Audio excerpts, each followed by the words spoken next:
کیا آپ اس زندگی سے تنگ آ گئے ہیں؟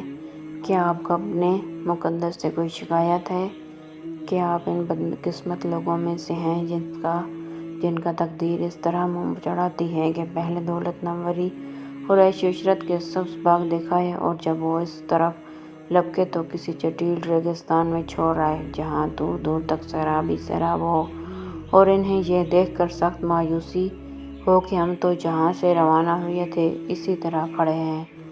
کیا وجہ ہے کہ آپ بلا مقصد پہاڑیوں کے درمیان گھومتے پھرتے ہیں؟ اتنے عرصے تک گھر سے باہر رہ کر کیا کرتے ہیں؟ کیا آپ کے دماغ میں کوئی وہم سما گیا ہے یا کوئی ایسا کیمیاوی نسخہ تیار کرنے کی فکر میں ہیں جو دنیا کو غرقہ حیرت میں ڈال دے؟ اس 15 برس کے عرصے میں دنیا کی تاریخ کے صفحات ذہنی بعض اہم واقعات سے پر ہو گئے ہیں۔ سلطنت روما کے مشرقی اور مغربی دونوں علاقوں میں انحطاط کے آثار نمایاں ہو چکے ہیں، اس کی عظمت گہن میں آ چکی ہے، لیکن ٹسکانی اور یونس میں بازنطینی اصلاح سازوں کی تلواریں اب بھی دشمن کا خون چاٹنے میں مشہور ہیں۔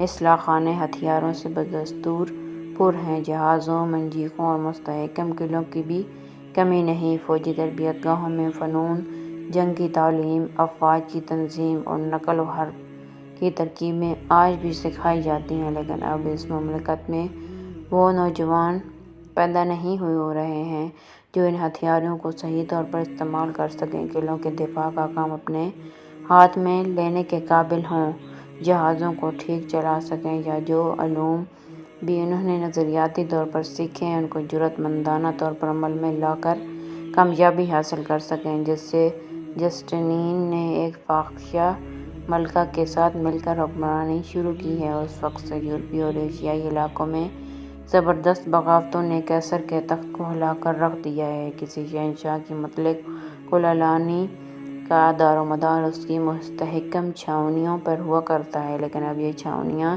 ہی ہیں جہاں اس کے احکامات کو سب سے زیادہ ٹھکرایا جاتا ہے اور اس سے تعرض کیا جاتا ہے۔ سپاہی اپنے افسروں کو گالیاں دیتے اور ان کا پیچھا کرتے ہیں، وہ اپنے ماتحتوں سے لرزہ بردار رہتے ہیں، انہوں نے شہنشاہ کے قوانین کو درہم برہم کر رکھا ہے، مسیح مطلوب کی مورتیوں پر سنگ باری تک کر چکے ہیں، اور نوبت یہاں تک آ پہنچی ہے کہ بالآخر انہوں نے خود شہنشاہ مارس اور اس کے بیٹیوں کو قتل کر کے ان کی لاشوں کو سمندر میں پھینک دیا اور ان کے سروں کو گزرگاہ عام پر نمائش کے واسطے لٹکا دیا۔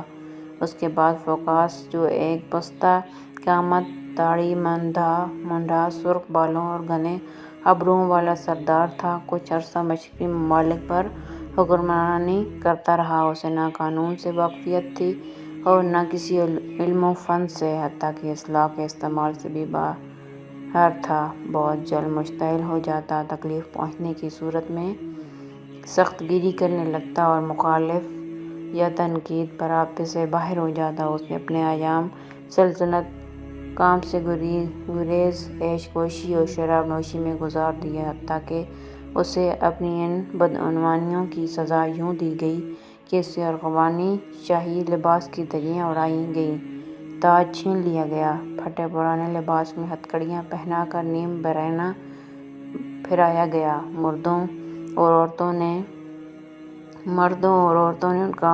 اس کا منہ چڑھایا اور اس کے پیچھے تالیاں بجائیں، پھر اس کا سر قلم کر کے جسم کو بھڑکتی ہوئی آگ کی نذر کر دیا گیا، پھر تخت پر ہرکل گدی نشین ہوا۔ ایسا ہی کچھ حال مغربی سلطنت کا ہوا، جہاں اس کا سورج غروب ہوتا نظر آ رہا ہے۔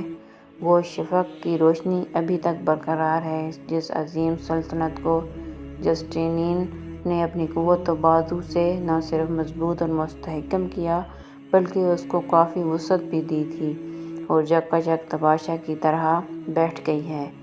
لومبرڈیوں نے اطالین مقبوضات کے بڑے حصے پر دوبارہ قبضہ کر لیا ہے اور دریائے ڈینوب کے طاس سے بحیرہ اڈیر یا اٹک کے درمیانی علاقے کو تاراج کر کے اس پر اپنے جھنڈے گڑا دیے ہیں۔ ایران میں خسرو ثانی اپنے دادا خسرو دارلا کی شان و شوکت کو برقرار رکھے کامیابی سے حکومت کر رہا ہے، اس کی سرحدیں حلب تک پہنچ چکی ہیں، اب وہ دمشق اور یروشلم پر دانت لگائے بیٹھا ہے، اور کون کہہ سکتا ہے کہ کسی وقت یثرب، مکہ اور صنعا کو بھی اپنی سلطنت میں شامل کر لے گا۔ جہاں تک وطن کا تعلق ہے، محمد صلی اللہ علیہ وآلہ وسلم دیکھ رہے ہیں کہ ان کا ملک خانہ جنگیوں، باہمی عداوتوں اور قبائلی بغض و حسد کی ماجگاہ بنا ہوا ہے۔ جس قوم سے ان کو اتنی محبت ہے، وہ ابتدال، تہمات اور جہالت میں ڈوبی ہوئی ہے۔ جرأت، شہامت اور الوضع کے زیورات سے آراستہ ہونے کے باوجود ان میں جور و تشدد اور لاقانونیت اور سنگ دلی کوٹ کوٹ کر بھری ہوئی ہے۔ نہ کوئی مرکزی طاقت ہے، نہ قومیت، نہ قانون، نہ انصاف۔ یہ صحیح ہے کہ ہر فرد اپنے قبیلے کا وفادار ہے، لیکن یہ خوبی عصبیت کے باعث غلط راستوں میں بھٹک گئی ہے۔ خلاصہ یہ کہ چھوٹے چھوٹے منافقات نے بڑے گہرے زخم لگائے ہیں، اور ملک کی سرزمین ان کا شکار ہو کر لالہ زار بن گئی ہے۔ کعبہ خدائے واحد کی عظمت قائم رکھنے کے واسطے تعمیر کیا گیا ہے، لیکن خالق ارض و سما کا تصور اس ذہنوں میں دھندلا اور مڈ ہو گیا ہے۔ عالم بست کو اب بے شمار دیوتاؤں میں تقسیم کر دیا گیا ہے۔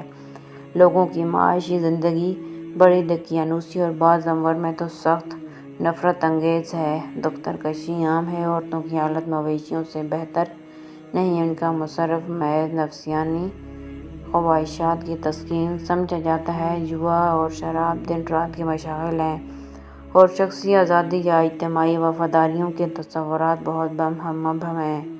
جرأت اور فیاضی عملی طور پر سفاکی قتل اور مختلف قسم کی رقیق اور شرمناک حرکات میں تبدیل ہو چکی ہے۔ مذہبی جوش و خروش کے باعث ان سڑکوں پر جہاں کچھ روز قبل اس کا شہوانی کاروبار بڑے زور سے چلتا تھا، آج خون کی ندیاں بہہ رہی ہیں۔ اسکندریہ میں عیسائیت کے سرگرم مغلوگوں نے شریف النفس ہیپاتیا کی پہلے عصمت دری کی اور پھر اسے قتل کر دیا ہے، اور لطف یہ کہ جس شیطان نے لوگوں کو ان سفاکیوں کی شے ہوئے اسے مذہبی پیشواؤں نے ولیوں کی فہرست میں شامل کر دیا ہے۔ اس تقریب کو، جس میں سرداران قریش عبد المطلب کے پوتے محمد صلی اللہ علیہ وآلہ وسلم اور مأمور خاتون خدیجہ رضی اللہ تعالیٰ عنہا کی شادی میں شریک ہوئے تھے، 15 برس کا عرصہ ہو چکا ہے۔ اب آپ کی عمر 40 سے تجاوز کر چکی ہے، لیکن بجز اس کے کہ آپ ایک خاتون کے شوہر اور چند بچوں کے باپ ہیں، آپ کی زندگی کے بہت کم حالات معلوم ہوتے ہیں۔ کوئی قصہ، کوئی معمولی واقعہ، کوئی روایت اس دور حیات پر روشنی ڈالنے والی ہو تو وہ ہو، لیکن معاشی زندگی کا ایک واقعہ برہنہ مستند اور طویل سمجھا جاتا ہے۔ جب قریش کو ایک طویل خانہ جنگی سے فرصت ہوئی تو انہوں نے اپنی فتح کے یادگار کام کرنے کا فیصلہ کیا، اور اس کے بارے میں اس سے بہتر کوئی صورت نظر نہ آئی کہ کعبہ کو زیادہ وسیع اور شاندار عمارت میں تبدیل کر دیا جائے۔ اس لیے اسے منہدم کر کے دوبارہ بنایا گیا۔ جب دیواریں اس حد تک پہنچ گئیں کہ سن اسود کو نصب کیا جائے تو مختلف قبائل میں اس امر پر تنازع شروع ہو گیا کہ اکابرین میں سے کون اس فرض کو انجام دہی کرے۔ آخر بڑی تردد کے بعد اس فیصلے پر اتفاق ہوا کہ جو شخص کل صبح سب سے پہلے حدود حرم میں داخل ہو وہ اس فریضے کو پورا کرے۔ اتفاق دیکھیے کہ یہ شخص محمد صلی اللہ علیہ وآلہ وسلم ثابت ہوئے۔ جب آپ سے اس قضیے کو طے کرنے کے متعلق کہا گیا تو آپ نے ایک چادر منگوائی، پتھر کو اس کے درمیان رکھا، اور سب لوگوں نے سے کہا کہ اس کے سرے پکڑ کر اس جگہ پہنچا دیں جہاں اسے نصب کرنا تھا۔ اس طرح سب لوگ اس کارِ ثواب میں شریک ہو کر خوش اور مطمئن ہو گئے۔ بعد میں آپ نے اسے اٹھا کر اپنی جگہ پر رکھ دیا۔ اس ایک واقعے کے علاوہ یہ بھی دیکھنے میں آتا ہے کہ آپ گاہے بگاہے بلا مقصد کرب و جوار کی پہاڑیوں میں گھومتے پھرتے ہیں۔ ان ایام کی تاریخ بہت مختصر بھی ہے، اور اس کے اثر و واقعات صفحۂ ہستی سے محو بھی ہو چکے ہیں۔ محمد صلی اللہ علیہ وآلہ وسلم کو بسا اوقات غور و تفکر کی حالت میں دیکھا گیا ہے، اور یہ بھی اندازہ ہوا ہے کہ آپ رفتہ رفتہ انتہائی پسند ہوتے جاتے ہیں۔ لکدک سنسان پہاڑیوں، چٹانوں اور عمیق غاروں کے درمیان جہاں نہ کوئی درخت ہے، نہ سایہ، نہ پھول کھلتے ہیں، نہ چشموں کے پانی کی آواز سنائی دیتی ہے۔ محمد صلی اللہ علیہ وسلم گہرے غور و خوض میں مصروف رہتے ہیں۔ رفتہ رفتہ یہ بات آپ کے ذہن نشین ہوتی جاتی ہے کہ اب تک جو مذاہب وحی کے ذریعے نازل ہوئے یا جو معاشرتی نظام قائم کیے گئے، جن میں اس دور کا تمدن بھی شامل ہے، وہ سب خارج المیعاد ہو چکے ہیں۔ اب ان کی افادیت باقی نہیں رہی۔ آپ کو اس بات کا پختہ یقین ہو گیا ہے کہ آپ کی قوم کو ایک صاف اور سچے دین کی ضرورت ہے، جو بآسانی ہر شخص کی سمجھ میں آ جائے، لیکن ساتھ ہی زندگی کے ہر شعبے پر حاوی ہو۔ ایک ایسا مذہب جو لوگوں کی ذہانت کو ابھارے، اصولوں کی بلندی میں یکتا ہو اور انہیں حقیقت سے روشناس کر دے۔ اس طرح رفتہ رفتہ آپ کو اپنی زندگی کا مقصد واضح طور پر نظر آنے لگا۔ ساتھ ہی ایک ایسا واقعہ پیش آ جاتا ہے جس سے آپ کے ان شبہات پر محض تصدیق ثابت ہو جاتی ہے۔ بہار کا موسم اور صبح صادق کا وقت ہے۔ شمال مشرق کی ٹھنڈی ہوا بدن میں کپکپی پیدا کر رہی ہے۔ ستارے نیند میں آنکھیں چپکا رہے ہیں اور مشرقی افق پر آسمان ہلکا نیلا نظر آنے لگا ہے۔ محمد صلی اللہ علیہ وسلم ایک پہاڑی سے اتر رہے ہیں۔ نیچے وادی میں مکہ کا شہر ہے اور اس کے بس گھروں کی سپاٹ چھتیں دھندلی سی نظر آ رہی ہیں۔ کبھی کبھی مرغ کی بانگ صبح کی آمد کا اعلان بھی کر دیتی ہے۔ کعبہ کے قریب ایک سادے مکان میں خدیجہ رضی اللہ تعالیٰ ماں اپنے بچوں کو محو خواب ہیں۔ ایک کونے میں چراغ جل رہا ہے جس کی روشنی کو نظروں سے اوجھل رکھنے کے لیے لگنی پر ایک شال ڈال دی گئی ہے۔ یکایک تیز قدموں کی آواز سنائی دیتی ہے۔ کوئی دروازے پر زور کی دستک دیتا ہے۔ خدیجہ رضی اللہ تعالیٰ عنہا قدرے خوفزدہ ہو کر دریافت کرتی ہیں، کون دروازہ کھڑکھڑا رہا ہے؟ جواب ملتا ہے، میں ہی ہوں ابو القاسم، جلد دروازہ کھولو۔ خدیجہ رضی اللہ تعالیٰ ہڑبڑا کر اٹھتی ہیں اور دروازے کی کنڈی کھول دیتی ہیں۔ شور سے بچے بھی جاگ اٹھتے ہیں اور حیرت سے تکنے لگتے ہیں۔ محمد صلی اللہ علیہ وسلم گھبرائے ہوئے اندر آتے ہیں۔ آپ کے بال بکھرے ہوئے ہیں، آنکھوں میں خوف کے آثار ہیں اور گلا خشک ہو رہا ہے۔ خدیجہ رضی اللہ تعالیٰ عنہا پوچھتی ہیں، ابو القاسم کیا معاملہ ہے؟ ایک لمحے کے لیے آپ کی زبان نہیں کھلتی، پھر جب کچھ سکون ہوتا ہے تو آپ فرماتے ہیں، میں بتا نہیں سکتا کیوں، کیا بات ہو گئی ہے، کیا رات کو خاص واقعہ ہو گیا؟ جب تک خدیجہ رضی اللہ تعالیٰ عنہا کل حالات کی توجہ سے سننے کا وعدہ نہیں کر لیتی، محمد صلی اللہ علیہ وسلم کچھ بتانے پر تیار نہیں ہوتے۔ پھر جب وہ آپ کا ہاتھ پکڑ کر دوسرے کمرے میں لے جاتی ہے جہاں بچے ان کی باتیں نہ سن سکیں، تو آپ کی آنکھوں میں سے پھر اسی خوف کا اظہار ہونے لگتا ہے اور سانس اسی طرح پھول جاتا ہے۔ لیکن بالآخر آپ فرماتے ہیں، پچھلی راتوں کی طرح گزشتہ شب بھی غار حرا میں بالکل سکون اور خاموشی تھی۔ ہاں، ستارے کچھ زیادہ چمکدار نظر آتے تھے۔ عبادت سے فارغ ہونے کے بعد میں نے کمبل اوڑھا اور سونے کے لیے لیٹ گیا۔ آدھی رات کے اوپر کچھ ہی وقت گزرا ہوگا کہ ایک گنگرج آواز نے مجھے بیدار کر دیا۔ ایک سیاہ بادل مکہ کی سمت میں چھایا ہوا تھا۔ یکایک ایسا معلوم ہوا کہ کسی طاقتور ہاتھ نے مجھے اٹھا کر بٹھا دیا ہے اور فوراً ہی جبرائیل امین دوسرے فرشتوں کے جرمٹ میں نمایاں ہوئی ہے۔ آسمان پر گرج چمک سے شور محشر برپا ہو گیا اور دوسری مرتبہ کسی آواز کو میں نے اپنی طرف متوجہ کرتے سنا۔ میں جواب دینا چاہتا تھا لیکن ہونٹ نہ کھلتے تھے۔ تیسری مرتبہ آواز نے بڑی حکیمانہ انداز میں کہا، اقرا پڑھو۔ تب میں نے دریافت کیا کہ کیا پڑھوں؟ جواب ملا، اس رب کے نام سے جو خالق ہے۔ میں نے جواب دیا کہ مجھے پڑھنا نہیں آتا۔ جبرائیل علیہ السلام مسکرائے اور چوتھی مرتبہ مجھے حکم دیا کہ پڑھو پڑھو، اس خدا کے نام سے جس نے پیدا کیا، جس نے انسان کو گوشت کے لوتھڑے سے پیدا کیا۔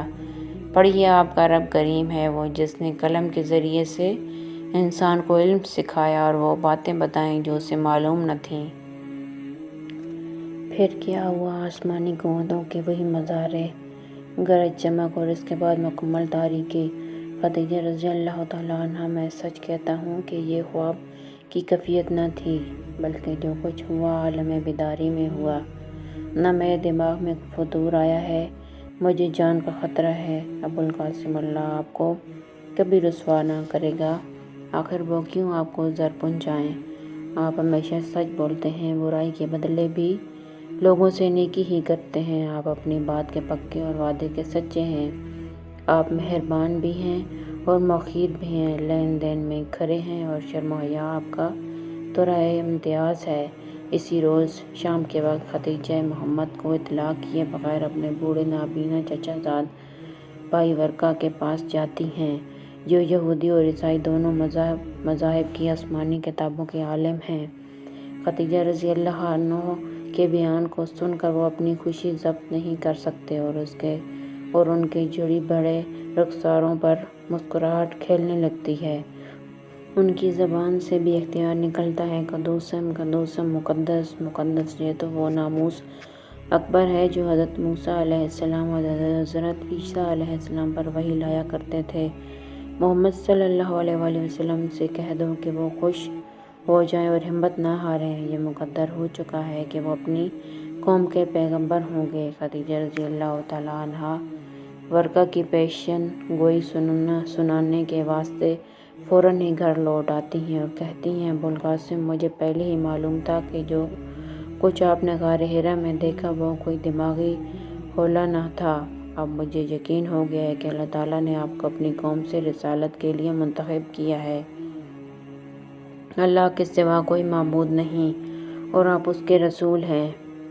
گو خدیجہ رضی اللہ تعالیٰ عنہا اور ورقہ نے وحی کے نزول پر فوراً ہی آمنا کہہ دیا، لیکن خود نامزد پیغمبر کو محض ایک وحی کے نزول پر اپنے پیغمبر بن جانے کا یقین نہیں ہے اور آپ مزید ثبوت کے منتظر ہیں جس میں زیادہ دیر بھی نہیں لگتی اور دوسری حیوان کا نزول ہونے لگتا ہے۔ جبرائیل امین کو یہ خدمت سپرد کی گئی ہے کہ وہ محمد صلی اللہ علیہ وآلہ وسلم کو نئے مذہب کی تعلیم دے اور وہ ان کے بالمعموم غار حرا میں ملتے ہیں۔ اس وقت آپ یا تو مراقبہ میں ہوتے ہیں یا طویل عبادت کے بعد آرام و استراحت فرما رہے ہوتے ہیں۔ ایک دوسری رات یہ وحی نازل ہوتی ہے، اے کپڑے میں لپٹنے والے لوگوں کو تنبیہ کر دو، اپنے رب کی عظمت بیان کرو، اپنے رب کو صاف رکھو، اپنے کپڑوں کو صاف رکھو اور نجاست سے بچو، اس خیال سے خیرات نہ کرو کہ زیادہ ملے گا اور اپنے رب کے لیے صبر کرو۔ جب سور پھونکا جائے گا تو وہ دن بڑا سخت ہوگا۔ پھر ایک اور موقع پر جبرائیل امین کے ذریعے اس طرح خطاب کیا جاتا ہے اور آپ کو ہدایت کی جاتی ہے کہ وہ آپ رات کو زیادہ جاگا کریں اور عبادت کیا کریں، کیونکہ اللہ آپ کے اوپر بڑی ذمہ داری عائد کرنا چاہتا ہے۔ جبرائیل علیہ السلام آپ کو یہ بھی بتاتے ہیں کہ آپ دوسرے معبودوں دیوتاؤں سے کوئی واسطہ نہ رکھیں، ہمیشہ ایک ہی خدا کو یاد کیا کریں اور اسی کے ہو رہیں۔ اس کے ساتھ ہی وہ یہ وعدہ بھی کیا گیا ہے کہ نیک لوگ جو اعمال بھی اپنی عاقبت درست کرنے کے لیے آگے بھیجیں گے وہ سب رتی رتی اللہ کے ہاں مل جاتی ہیں۔ آپ کو اس کی ہدایت بھی کی گئی ہے کہ آپ اللہ سے مغفرت کی دعائیں کرتے رہیں کیونکہ اللہ بڑا غفور الرحیم ہے۔ دوسرے موقع پر مختلف ارشادات الہی نازل ہوتے رہتے ہیں، مثلاً اللہ تعالیٰ کا ان لوگوں سے اظہار ناراضگی جو ناپ تول میں کمی کر کے عوام کو دھوکہ دیتے ہیں، اپنے وعدوں اور معاہدوں سے پھر جاتے ہیں، یتیموں اور بیواؤں کی جائیداد میں بے جا تصرف کرنے یا دینی معاملات میں تمسخر سے کام لیتے ہیں، اور اس کے مقابلے میں ان لوگوں کو خوشنودی کی بشارت دی گئی ہے جو اپنے غلاموں کو آزاد کرتے ہیں، بھوکھوں کو کھانا کھلاتے ہیں اور یتیموں اور مصیبت زدہ لوگوں کی امداد کرتے ہیں۔ وحی کے ذریعے یہ بھی بتایا گیا کہ قیامت کے روز جس کے نامہ اعمال میں ذرہ برابر نیکی ہوگی اس کا ثواب اسے ضرور ملے گا، اور جس نے رتی بھر بھی برائی کی ہوگی اس کی سزا بھی اسے بالیقین دی جائے گی، اور میزان عدل کا پلڑا نیکیوں کی طرف جھکے گا تو اسے جنت کے باغوں میں جگہ ملے گی، ورنہ اس کو دوزخ کی آگ میں جھونک دیا جائے گا۔ صحابہ رضی اللہ تعالیٰ عنہ کو یہ اطمینان دلانے کے واسطے کہ آپ پر کسی بدروح یا شیطان کا سایہ نہیں ہے، محمد صلی اللہ علیہ وآلہ وسلم کو بتایا جاتا ہے کہ اللہ ان سے تغافل نہیں برتتا۔ محمد صلی اللہ علیہ وآلہ وسلم سے یہ بھی وعدہ کیا جاتا ہے کہ خدائے قدیر آگے چل کر آپ کو اتنا دے گا کہ آپ خوش ہو جائیں گے۔ کیا ایسا نہیں ہوا کہ جب آپ یتیم تھے تو اللہ تعالیٰ نے آپ کی حفاظت فرمائی؟ جب آپ دوسروں کی طرح بھٹک رہے تھے تو آپ کو سیدھا راستہ دکھایا، اور جب آپ غریب و نادار تھے تو آپ کو غنی کر دیا؟ کیا آپ کو ناموری سے سرفراز نہیں فرمایا گیا اور زندگی کے بوجھ کو آپ سے ہلکا نہیں کیا گیا؟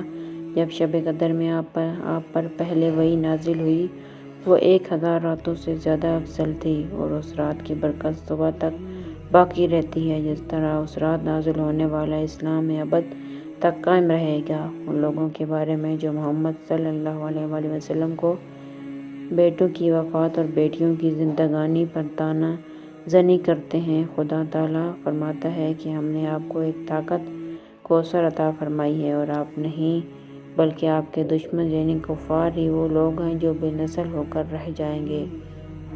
محمد صلی اللہ علیہ وآلہ وسلم کو فاتحہ کی تعلیم بھی دی جاتی ہے، جو ایک سیدھی سادی دعا ہے، اور اس میں بتایا گیا ہے کہ عبادت صرف خدائے واحد ہی کی کرنی چاہیے۔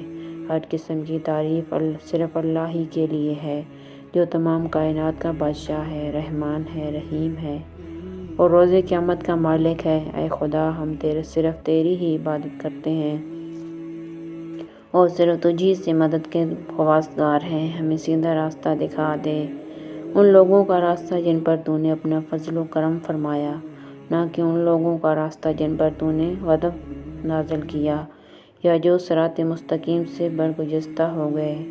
یہ ہے مختصر طور پر وہ عقیدہ جو محمد صلی اللہ علیہ وآلہ وسلم کے دعویٰ نبوت اور اس حیثیت سے حضرت موسیٰ علیہ السلام اور حضرت ابراہیم علیہ السلام کے جانشین ہونے کی تصدیق کرتا ہے۔ یہ ہے وہ اصول جس کو ایک معمولی عقل کا انسان بھی بخوبی سمجھ سکتا ہے۔ بیان طور پر ایک مرکزی نقطہ ہے جس پر مختلف الخیال لوگ متجمع ہو سکتے ہیں۔ اس کے اصول آسان بھی ہیں اور محتمم بالشان بھی، یعنی خدا کو واحد اور قادر مطلق تسلیم کرنا، کائنات کی ہر شے کا خالق داننا، اور اس پر عقیدہ رکھنا کہ وہ منصف، راست باز، عالم الغیب، غفور الرحیم اور سخی داتا ہے۔ محمد صلی اللہ علیہ وآلہ وسلم کی اس سیدھے سادے اور عام فہم دین نے ان تمام مذہبوں کی جو عرب میں اس وقت رائج تھے بساط الٹ دی ہے۔ اب اس بات کی حاجت نہیں رہی کہ کوئی شخص دین کے معاملے میں ذہانت تخیل سے کام لے کر خیالی تصویر بناتا پھرے، نہ اسے اس بات کی ضرورت رہی کہ وہ ایک خدا کو کئی ٹکڑوں میں تقسیم کرے، یا مظاہر قدرت کو کوئی مادی شکل دے کہ اس کو مسجود بنائے۔ درختوں، ستاروں اور فطری اشکال کی پرستش کھوکھلی معلوم ہونے لگی ہے، اور یہی حال دیوتاؤں، یہودیوں، بھنوروں، پجاریوں یا پتھر اور لکڑی کے تراشیدہ بتوں کا ہے۔ اہل عرب کے تخیل میں یہ عقیدہ تو پختہ تھا کہ ان تمام دیوتاؤں سے بالا تر ایک اللہ ہے جو کائنات کا خالق ہے۔ محمد صلی اللہ علیہ وآلہ وسلم پر جو وحی نازل ہوئی، اس نے اس بات پر سب سے زیادہ زور دیا کہ وہ اللہ ایک ہے اور عدیل ہے۔ محمد صلی اللہ علیہ وآلہ وسلم کا خدا نہ کبھی پیدا ہوا، نہ کبھی اسے موت آئے گی۔ اس کی عظمت و قوت، رحم و کرم کا بیان حد الالفاظ سے باہر ہے۔ اس کی قوت تخلیق مہم انسانی سے بالا تر ہے۔ محمد صلی اللہ علیہ وآلہ وسلم کو اپنے آسمانی یا نیم آسمانی مخلوق ہونے کا کوئی دعویٰ نہیں۔ آپ کو نہ شہرت کی خواہش ہے، نہ بزرگی و برتری کی۔ آپ کو تو یہ محسوس ہوتا ہے کہ خدا تعالیٰ نے آپ کو اپنا پیغام پہنچا دینے کی خدمت سپرد کی ہے، اور آپ اس کے ایک ادنیٰ بندے اور رسول ہیں۔ آپ کی دانست میں اسلام یعنی دائمی امن و سکون، خدائے عز و جل کی ایک ایسی نعمت ہے جس کے ذریعے لوگوں کو سربلندی حاصل ہو سکتی ہے۔ چنانچہ آپ اس فریضے کو بڑی تندہی، مستعدی اور عزم، لیکن ساتھ ہی منکسر المزاجی کے ساتھ انجام دینے کے لیے اٹھ کھڑے ہوئے ہیں۔ جس اسلام کی آپ نے دعوت دینی شروع کی ہے، اس کے موٹے موٹے اصول یہ ہیں کہ ہر شخص کو خالق ارض و سماء کی وحدت دائمی بقا و قیام، قدرت کاملہ، رحم و کرم، شفقت و محبت پر ایمان رکھنا چاہیے۔ اس کے علاوہ اخوت و مساوات، نفس پر طاعت انسانی قابو رکھنا اور خدائے رؤوف الرحیم کا شکریہ ادا کرنا چاہیے۔ آپ نے یہ بھی بتایا ہے کہ قیامت کا ایک ایسا دن بھی آنے والا ہے جب ہر شخص کے اعمال کا محاسبہ کیا جائے گا، لیکن محمد صلی اللہ علیہ وآلہ وسلم باہر نکل کر کوئی طمطراق یا نمائش نہیں کرتے۔ شہرت کا حصول یا اظہار برتری آپ کی طبیعت کا خاصہ ہی نہیں۔ 16 برس کا زمانہ آپ نے عزلت میں گزارا اور ہر قسم کی تشہیر و مظاہروں سے دور رہے ہیں۔ سوال یہ ہے کہ کیا ایسی صورت میں دنیا آپ کی باتوں پر یقین کرے گی یا کوچہ و بازاروں میں آپ کو تمسخر اور تضحیک کا نشانہ بنایا جائے گا؟ کیا آپ کو بھی یسوع کی طرح کانٹوں کا تاج پہنا کر چوروں کی معیت میں صلیب پر چڑھا دیا جائے گا؟ یا لوگ آپ کو دیوانہ سمجھ کر حقارت سے ٹھکرا دیں گے؟ اس لیے اب بڑے محتاط طریقے سے آہستہ آہستہ دین کی ترویج فرما رہے ہیں۔ محمد صلی اللہ علیہ وآلہ وسلم کو اگرچہ آپ اپنے پیغمبر ہونے کا یقین کامل ہے اور جو وحی آپ پر نازل ہوتی ہے اس سے مناجم آپ اللہ تصور فرماتے ہیں، لیکن دین کی اشاعت کے معاملے میں بڑے عزم اور احتیاط سے کام لیتے ہیں۔ سب سے پہلے آپ اپنے خاندان کی طرف توجہ فرماتے ہیں تاکہ وہ سب مل لوگ آپ کی رسالت کو تسلیم کر لیں۔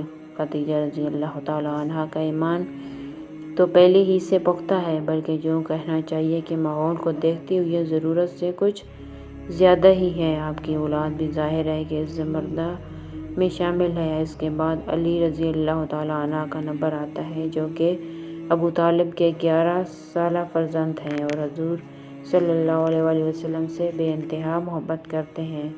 خاندان کے دوسرے افراد کی طرح انہوں نے بھی اسلام کی دعوت کو سنا ہے۔ ان کا جوش اور ولولہ انہیں بھی اس حلقے کی طرف کھینچ لایا ہے جب اس کے ساتھی یہ کہہ کر انہیں چھڑاتے ہیں کہ تمہارے چچا زاد بھائی پاگل ہو گئے ہیں، وہ تو ان سے بحث کرتے ہیں اور ان کا منہ بند کر دیتے ہیں۔ محمد صلی اللہ علیہ وآلہ وسلم کو بھی علی سے بے انتہا انس ہے۔ آپ کو اس نونہار بچے میں وہ تمام صلاحیتیں نظر آتی ہیں جو کسی فرد کو قوم کا ہیرو بنا دیتی ہیں۔